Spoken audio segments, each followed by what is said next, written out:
peserta yang mengikuti dari mana aja? Baik, hari ini sebenarnya kita dari DTMPTSP sendiri ada 130 data yang masuk ke kita. Jadi bagi dua antara Puskesmas Pembina sama Puskesmas OPI.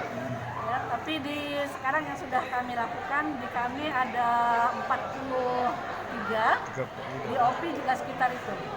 Jadi mungkin 80% lah dari yang jadwal yang ada, daftar yang ada. Total keseluruhannya Ini kan belum selesai. Total keseluruhannya 130. Seluruhnya itu? Seluruhnya, iya. Berarti vaksin pertama ini separuhnya dari itu, Bu, ya? Sekitar berapa, Bu? Udah lebih dari separuh, dari 130 tadi, sekitar 85-an yang sudah divaksin sampai sekarang. Tapi ini kan belum selesai, masih jalan. Ini khusus untuk karyawan mall pelayan terpadu ya, Bu? Iya. Khusus untuk, karena dia pelayanan publik kan. Ya, yang pertama melayani. Namanya, Bu, siapa, Bu? Saya Dr.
Thank you.